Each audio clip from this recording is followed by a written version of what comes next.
uummata Sidaama waggoottan 130 lakkoofsistee bakka argatuuf Jawaar Mohammad dhaloota sabichaa qindeessuun mirgi isaaniitiif falmuuf sagaleen isaanii akka dhaga'amuuf miidiyaa bilisa mijeessuun hojjetee gaafiin deebii argate dhalattooti sab Sidaamaa kaabilii Tigraay namooti nagaa 56 haleella xiyyaara mootummaan gor jedhaniin dhumu hordofee dhaabbileen gargaarsa hojii dhaabuuf dirqamuu jaarmiyaan gargaarsa namooma dhaabbat mootummoota gamtoomanii yuunochaan beeksise tanaan isa keeyyaan saambatoonaan kan hordoftooti amantaa pirootestaantii dirree masqalaa sagantaa qopheeffachuu isaanii hordofee karaa bataskaan ortodoksii irraa mormiif saaxilamanii turan sagantaa kanarratti argamuun haasawu katolchit kantiibduu magaala Finfinnee Adaanech Abeebee addabaabaayii masqala jaarmiyaa amantaa kamiitii mituu jechuu jirti dirree masqala ta'een nuti Abrahaam Birruu dabalat qaba. Buurri mormii kana lafti kun kan keenyaa kan jedhudha. Qabiyyeen lafa tanaa keenya waan ta'eef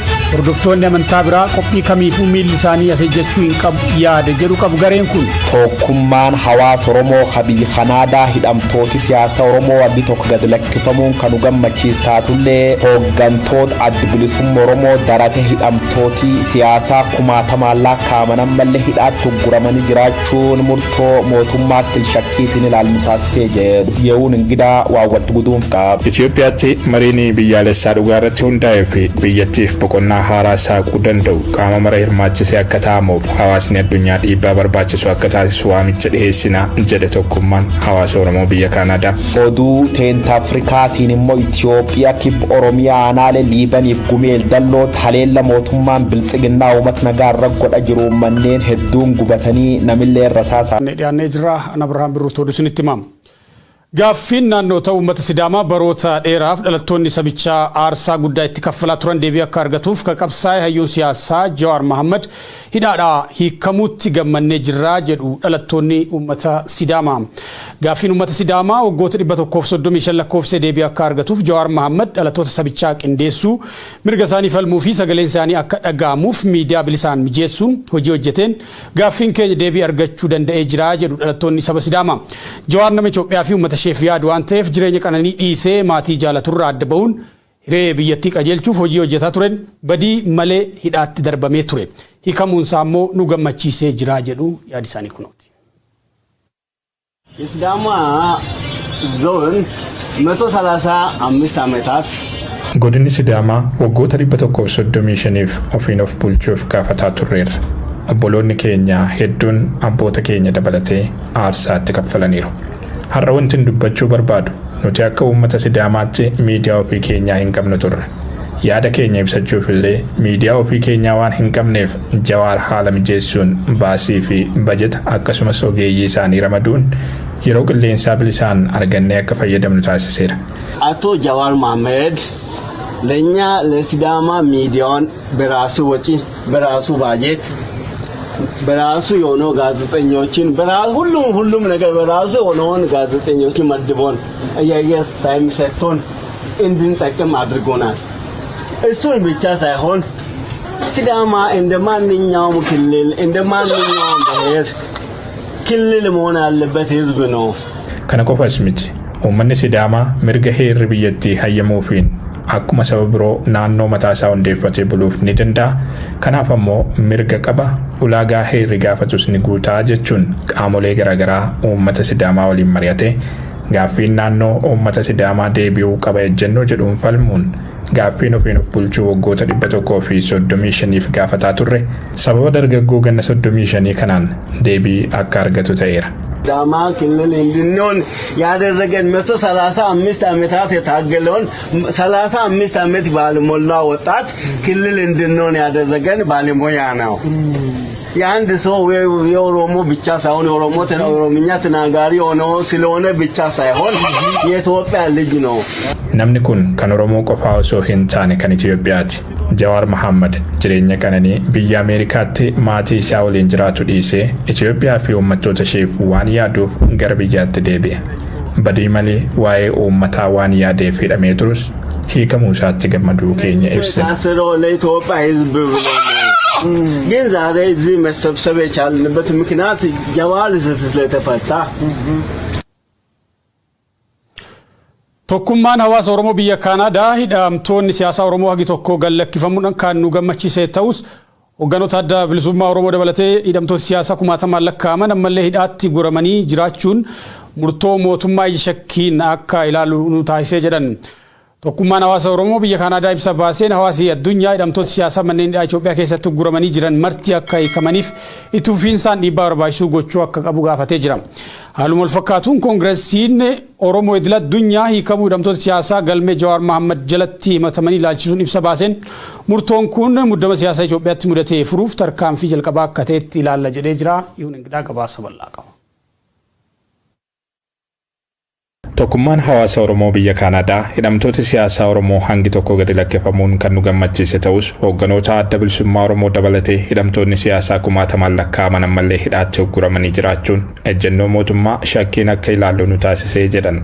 Tokkummaan hawaasa Oromoo biyya Kaanaadaa ibsa baaseen hawaasni addunyaa hidhamtoota siyaasaa seeraan ala manneen hidhaa Itoophiyaa keessatti guramanii jiran marti akka hiikamaniif itti fufiinsaan dhiibbaa barbaachisu gochuu akka qabu gaafateera. Kana malees walwaraansi biyyattii lubbuu dargaggoota kuma dhibbootaan lakkaa'amanii nyaachuun biyyattii qarree diigumsaarra dhaabeeraa kan jedhu tokkummaan hawaasa Oromoo biyya Kaanaadaa walwaraansi kun xumuraa akka argatu haleellaan diroonii itti fufiinsaan lammiilee nagaa gaagaa jiru akka dhaabbatuu fi mariin dhugaan hiree biyyattii gara nagaa fi tasgabbiitti geessuuf danda'u qaama hunda hirmaachisee akka taa'amuuf hawaasni addunyaa itti fufiinsaan dhiibbaa gochuu akka qabu gaafateera. Hammam murni aangoorra jiru morkattoota ugguruu fi moggaatti dhiibuun filannoo dharaa biyyattiitti geggeesseen mootummaa fudhatama heeraa fi uummataa qabu hundeessuuf danda'eera. Walwaraansa biyyattiis irra aaneera miira jedhuun dhaadachaa jiraatus haalonni rooga maraan mul'atan biyyattiin qarree diigumsaarra dhaabbattee jiraachuu ishee kan mul'isanidha kan jedhe tokkummaan hawaasa Oromoo biyya Kaanaadaa. Diigumsa hawaasaa fi biyyaa gaagaama hamaa hordofsiisuuf malu hambisuuf mootummaan hawaasa addunyaa sossobuuf yaaluu dhaabee haal duree tokko malee walwaraansa biyyattiitti xumura gochuu akka qabuuf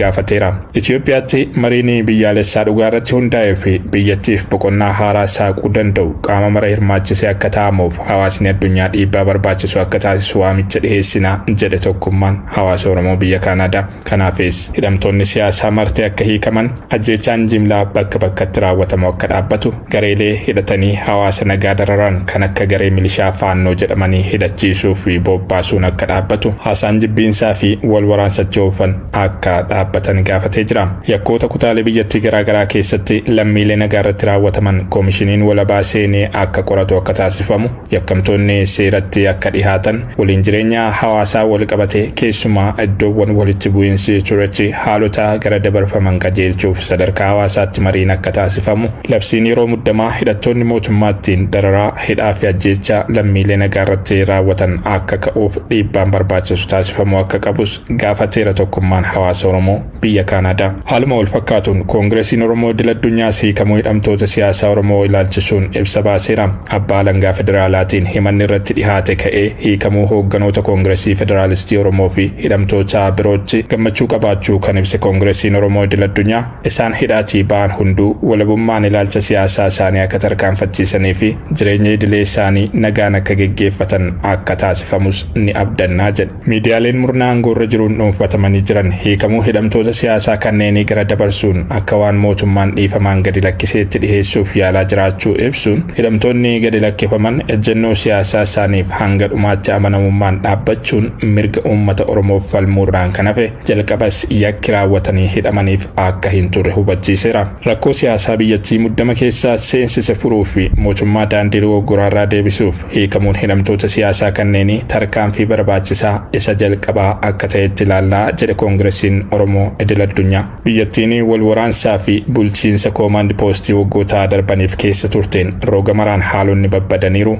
Kanaaf ammoo adeemsi Abiy Ahimad fi deeggartoonni isaa hordofuuf filatan kan abjuu Itoophiyaa sirna moototaa deebisuu giddu gala godhate sababa ijoo ture jedhe. Bu'aan adeemsa kanaa wal waraansa biyyattii miidhaa isaa bakka buusuun hin danda'amne hordofsiisuus yaadachiiseera. Ministeerri muummee fi gareensaa bu'uura unkurama siyaasaa waggoota 3 darbaniif biyyattiitti mudatee ni hubatu jennee abdannaa kan jedhu koongiresiin Oromoo idil addunyaa. Hiikamuun hidhamtoota siyaasaa kun muddama siyaasaa biyyattii mudatee jiru furuuf tarkaanfii jalqabaa fudhatame akka ta'etti ilaalla. Murtoo kana ija gaariin kan ilaallu ta'uu ibsa. Tarkaanfiin eegalame eegalame kun itti fufiinsa akka qabaatuuf gaafannaa jedheera. Walwaraansa Tigraay fi Oromiyaa keessatti deemaa jirutti xumura gochuun hidhamtoota siyaasaa mara hiikuu fi bulchiinsa heeraa biyyattii bakkatti deebisuun tarkaanfilee itti fufiinsaan fudhatamuu qaban akka ta'es hubachiisee jira Koongiresiin Oromoo Idil-Addunyaa. Oduu walqabatuun waldaan ogeeyyii seeraa Oromoo Idil-Addunyaa Hikamuu Jawar Mahammad Baqqala Garbaa fi hidhamtoota siyaasaa galmee Jawar Mahammad jalatti himatamanii turan birootiin kan gammade ta'uu ibsee jira. Hidhamtoota siyaasaa kunniin jalqabas seeraan ala hidhamuun himanni sobaa irratti dhiyaatee turuu kan yaadachiise waldaan ogeeyyii seeraa Oromoo Idil-Addunyaa Iskindir Naggaa fi Sibaat Naggaa dabalatee hidhamtoonni biroonis hiikamuu tarkaanfii sirrii ta'uu ibsee jira. Tarkaanfichi biyyattii gara nagaa fi tasgabbiitti fiduuf jalqabbii gaarii akka ta'etti hubannaa jedha. Haa ta'u malee hogganoota miseensotaa fi deeggartoota adda bilisummaa Oromoo dabalatee namoonni kumaatamaan lakkaa'aman ammallee hidhaa jiraachuu hubatamuu qaba. Isaan kunis akka hiikamaniif gaafannaa jedhe. Mootummaan Itoophiyaa haleellaa bakka garaagaraatti raawwatu dabalatee tarkaanfilee biyyattii gara badiitti oofanirraa of qusachuun biyyattiitti nagaan akka bu'uuf kutannoo agarsiisuu akka qabus gaafatee jira. Itoophiyaatti araara biyyaalessaa buusuuf yaadni eegalame jalqabbii gaariidha akka jedhe waldaan ogeeyyii seeraa Oromoo Idil-Addunyaa. Haa ta'u malee mariin taa'amu waraana bilisummaa Oromoo fi TPLF dabalatee qaama mara hirmaachisuu baannaan nagaa fullaa fiduu fi biyyattii gara bulchiinsa dimokiraatawaatti ceesisuu kan hin dandeenye ta'uu hubachiisee jira.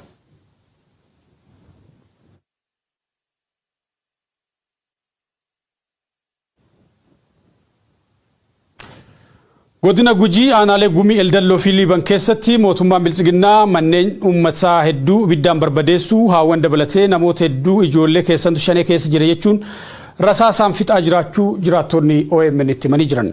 Gochaa duguuggaa sanyii uummata keenya duratti raawwatamaa jira ka jedhan maatiin miidhamtoota Oromoon callisee nu laaluu hin qabu jedhu Guyyoo Waariyoo garas bilbiluudhaan gabaasa bal'aa qindeesse.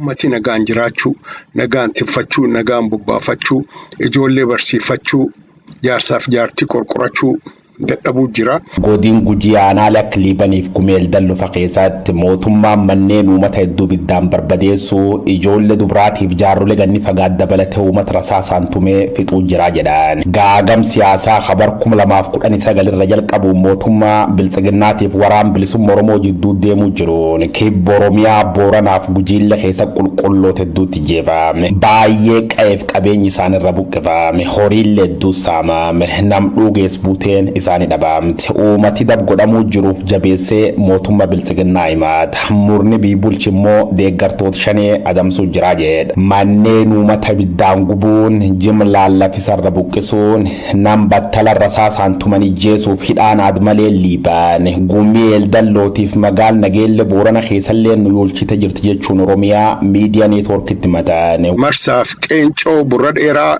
naannoo jedhame duulanii man Boorana dhibbaa oli fixanii gubanii ijoollee shanillee jeesanii naannoon rakkoon laf Booranaa jirtu rakkoo san fakkaatti. Speeshaalii Shimallis Abdiisaa irraa ho'i qabnu bakka. Gumigaa yoo irraa waan dubbat raawwata jira waan biraatii miti. Gumigaa yoo gubbaa dhaabbatee Booran Liiban homadhee jira jedhee dubbatee Aaloo sani qabaa jedhee dubbatee aaloo nu dhaadhatee deebisetti nu rabba'uu jira. Aaloo suni Booran Nageelle irra ba'uu jira malee waan biraatii miti haachi dalagamaa jira jechuudha. Wanni immoo torbaanota achas gadaanan kan godin Gujii Booran Liibaniif Gumii Eldalloo irra godhamuu jiru immoo waan waggoota sadeen darban uummata kee turellee waan tuffachiif fakkaate. Liiban gandoota akka Goobichaa Marshaaf dheedhi qeencoofa keessa manni uummata lakkoofsaan dhugta'e gubatee barbadeeffamu irratti argama. Kan ka godhuu jiru immoo mootummaa ta'uun uummata abdii kutachiifte jirti jedhu. Intalti tun barsiiftuman barumsa baadiyyaa burra dheeraatti humna adda poolisii Oromiyaa jedhamutti akkan galaafate. Jaartiin tun immoo halee waaqo filaaxee jedhamte. Jaartii gani 70 ilma kan kee boson jir jedhanii wanni irra dalagam gurraafu namatti hin toltu. Maatiin akkas jechuun Oromiyaa miidiyaa neetwoorkitti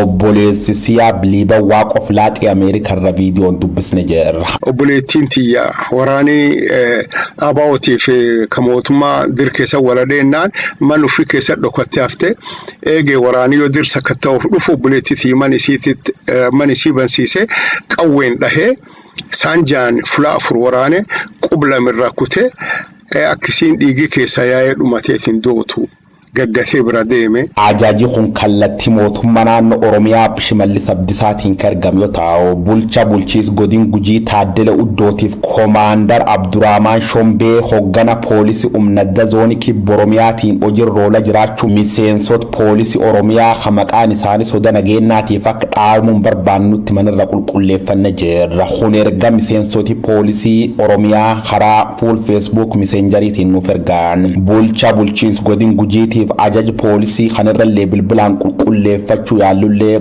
bilbilnu jalan kaasan. Uummati lafa ammoo akkanaan gargaluu jira jedhan. Laf namni irra lubbuu nama mana waliin gubachuu jirtu odoo arganu odoo dhagaanu yoo uummati keenya hacallis taate I don't know. Lafti Booranaa rakkoo guddoo kee jirti. Rakkoon tun guddinni isii waan mootummaan uume ammoo uummati bal'aan karaa inni keessa bahuun yoo mootummaa dansaa qabaate qofa.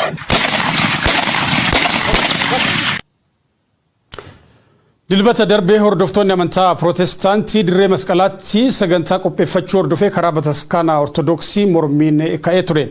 Bataskaana Ortodoksii lafti kun kan dhuunfaa kiyyaa korri amantaa kamillee achirratti gaggeeffamuu hin qabu atakaaroo jedhu kaafte. Sagantaa kanarratti ka argaman kantiibaa magaalaa Finfinnee addababaayiin yookiin dirree masqalaa ka jaarmiyaa amantaa hundaati ka uummata gibira kaffalu maraatis jedhanii jiranii gabaasii bal'aan itti aanee dhiyaata. Addababaayiin kun bara mootii Haayile Sillaasee haga darguu wayyaanee hanga bilchiginnaa taateewwan uummata guguddoo keessummeessaas ga'e taateewwan nama gammachiisanii fi nama gaddisiisan qophiiwwan uummataa fi ka mootummaa ka dhaabbilee amantaa fi siyaasaa sagantaa boo'ichaa agarsiisa waraanaa baazaarii fi egzibishinii ayyaanota uummataa qophiiwwan amantaa fiigicha guguddaa hiriirota mormii fi deeggarsaa konsertiiwwan muuziqaa fi jilawwan kanneen biroo dabareen qopheessee dabarsee jira. Dirreen masqalaa yeroo dhiyoo as garuu addababaayiin kun jila amantaa kiyyaa malee ka amantaa biraa keessummeessuu hin qabu jechuun hoogganoota bataskaana Ortodoksii irraa dhagaamaa dhufuun atakaaroo uumaa dhufee jira. Sanbata darbe hordoftoonni amantaa Pirootestaantii dirree masqalaa sagantaa karoorfachuu hordofee karaa bataskaana Ortodoksii mormiin ka'ee ture. Hordoftoota amantaa Pirootestaantiif jila tokkoyyuu dirree kanarratti qopheessuun heeyyamamuu fi hin qabu jechuun gareen bataskaana Ortodoksii kun mormii kaasee ture. Bu'uurri mormii kana lafti kun kan keenyaa kan jedhudha. Qabiyyeen lafa tanaa keenya waan ta'eef hordoftoonni amantaa biraa qophii kamiifuu miilli isaanii asejjechuu hin qabu yaada jedhu qabu gareen kun. ቦታችን ይከበር መስቀል አደባባይ የኛ ነው የኦርቶዶክስ ነው bakki keenya nuuf haa kabajamu dirreen masqalaa kun keenya ka ortodoksiiti qabiyyee ortodoksiiti qabiyyee keessan barbaaddanii waan barbaaddan irratti dalaguu dandeessu qabiyyee keenya irratti sagantaa qabachuu hin dandeessan mootummaanis wanni kun dubbii hamaa osoo hin dhalle saffisaan nuuf haa dhaabu seera waaqaan imaanaa sitti kennine አስቸኳይ ከፍተኛ ቀውስ ሳይፈጠር ያስቆምልን በሕግ አምላክ Kan hordofee guyyuma hordoftoonni amantaa Pirootestaantii jila kana qopheeffatan mormiin garee bataskaana Ortodoksii kanaan ka'ee poolisiin bittinsuusaa dhageenya jirra.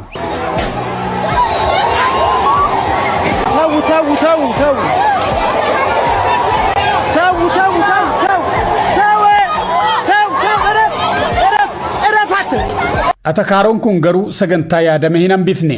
Sagantaa hordoftoonni amantaa Pirootestaantii qopheessan kan irratti kan argaman kantiibaan magaalaa Finfinnee Aadde Adaanach Abeebee addababaayiin masqalaa kan jaarmiyaa amantaa kamiillee miti kan hawaasa gibira kaffalu maraatii jedhan. Bataskaanni Ortodoksii qabiyyee lafa kanarratti irra deddeebiin yoo mormii kaaftuun dhaga'ama. Haa ta'u garuu lafti kun addababaayii sagantaawwan mootummaa kan muuziqaa agarsiisaa fi baazaarii keessummeessaa turedha. Haaromsi tibba darbee godhameefis baasii maallaqa mootummaatiin akka raawwatame beekamaadha.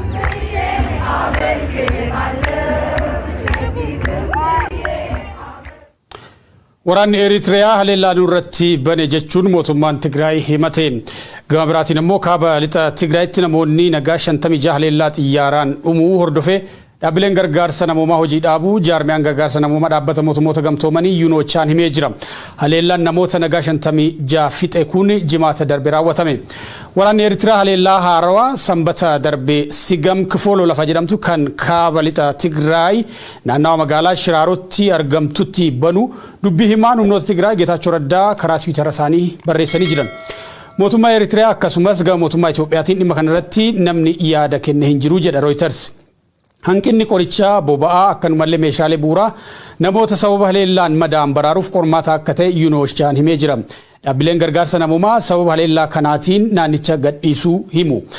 Waraanni kaaba Itoophiyaa ji'oota 14 guutee jira. Pireezidantiin Eritiriyaa Isaayyaas Afawarqii TV Eritiriyaatti tibbana akka dubbatanitti waraanni isaanii biyya Eritiriyaa humnoota Tigraay irraa akka eeguu fi tasgabbii Itoophiyaaf akka dhaabbatu dubbatanii turan.